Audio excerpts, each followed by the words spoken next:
kabajamtoota daawwattoota keenya gaaffii shaggar entertainmentii akka itti fufetti jira. Keessummaa tokko qabadheen asitti argamee jira.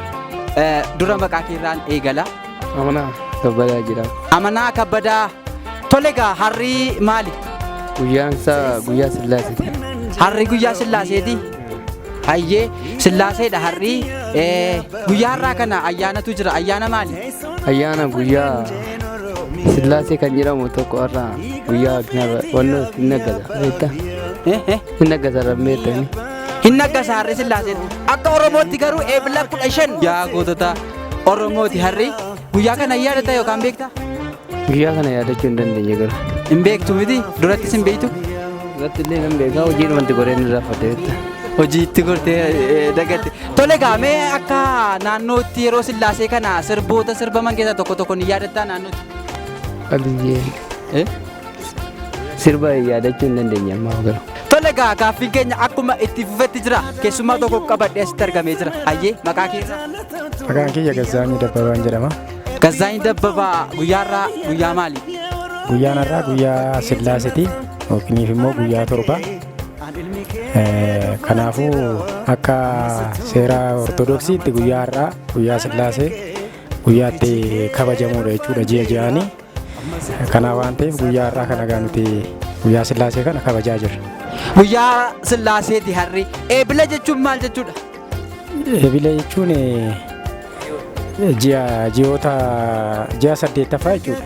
Eebila jechuun ji'a 8ffaan. Eebila 15 jechuun guyyaa wareegamtoota gootota Oromooti. Akka Oromiyaatiif akka addunyaatti eebila 15 jechuun guyyaa godaannisa Oromoo irratti uumee darbeef guyyaa hin dagatamnedha. Mee eebila 15 maaliin yaadatta yookaan ni beektaa? Haa kanaan durallee hin beeku garuu seenaa kanallee har'a dhaga'uu kiyya waan ta'eef isa kanaan boodatti immoo guyyaa kana nutillee akka seenatti qabannee guyyaatti gootota keenyatti yaadachuu dandeenyu ta'uusaa ni hubadhaa jechuudha guyyaa har'arraa kaasee. Kanaafuu kanaan dura hin beeku guyyaa har'aa guyyaa torba ta'uu isaatiin ala akka gootonni Oromootti wareegaman guyyaa isaan beeku waan ta'eef fuulduraaf immoo qabannee akka haala gaariidhaan guyyaa kana itti gootota keenyatti yaadanna jechuu barbaade. Keessummaa kan biraa qabadheen asitti argamee jira. Maqaa keessummaa koo maqaa kee dursa hibiitii ittiin wal baru. Maqaan koo Abdullaahi jedhama. Tole Abdullaahiin hojiin isaa maali? Hojiin koo qaansiraa hojjetanii buluudha. Qaansiraa hojjettee bulta. Tole guyyaa har'aa guyyaa maaliiti mee yaadataa? Guyyaan har'aa akkuma beekamu guyyaatti ayyaana Oromootti hin kabajamu jechuudha.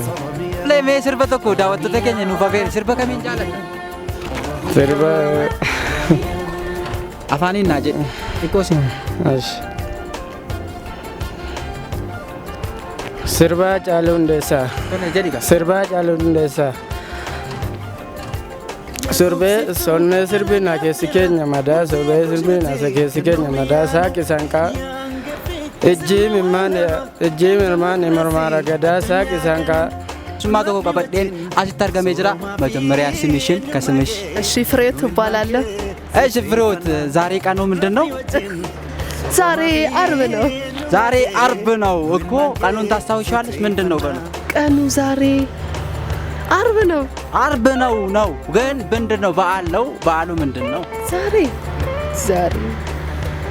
ስላሴዎች ናቸው። ስላሴዎች ዛሬ አመት በዓል ነው። ያውም ኤብላ 15 ይባላል በአፋን ኦሮሞ። ዛሬ በጣም የተከበረ ቀን ነውና ቀኑ ለየት ያለ ነው። ቶሌ ጋ ከበጀምቶታ ዳወቶታ ኬኛ አመሞ ኬሱማ ቶኮ ቀባዴና ሲተርገሜ ጅራ ጀልቀባ መቃ ኬረና ይገኝ Maqaan koo Lammii Caalaa Mul'ataa jedhama. Lammii Caalaa Mul'ataa guyyaan har'aa guyyaa maaliiti? Guyyaan har'aa Arbiidha. Arbii guyyaa yaadattu maal akka ta'e guyyaa hamtarraa? Guyyaan har'aa Jumaadha. Jumaa qamaate? Qameeree. Baay'ee qamaate? Baay'ee lafiti. Hayyee maal yaadattame guyyaa har'aa kana maaltu jira akka Oromoof akka Oromiyaatti guyyaan har'aa kun maaliin guyyaa ayyaanaati? Ayyaanni kun ayyaana maaliiti? Ayyaanni kun ayyaana Arafaati soomarraa amma soomarra irraa. Amma soomarra jirtu amma qamaati. Asumatti amma qamaati amma soomarra jirtu Arafaadha harri.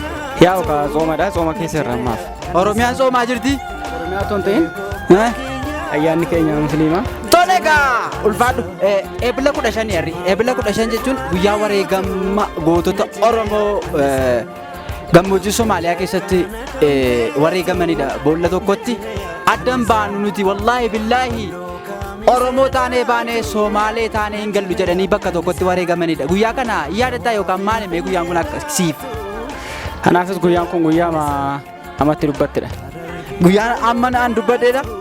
Maalan jedhe mi'aan ammoo samma maalan jedhe?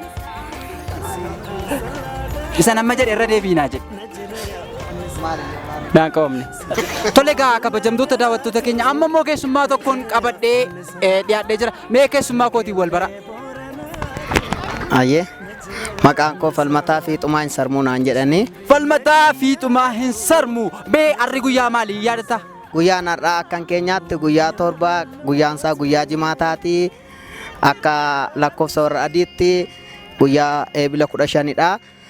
Yaadannoo gootota Oromoo uummanni keenya waliin ta'anii ba'anii gammoojjii Shindiggaa keessatti yookaan biyya Sumaalee jedhamtu keessatti ba'anii gaafa isaan luqqeewwan jaraan qabaman sanadhaa kanadhaa osoo hin jedhiin isaan amantaadhaan wal kutuu gaafa barbaadanii lakki nuti Oromoo taanee baane Sumaalee yookiin uummata biraa taaneen deebinu jedhanii uummanni sun iddoo tokkotti dhumanii guyyaa yaadannoo gootota uummata warra dhumanii uummata Oromooti.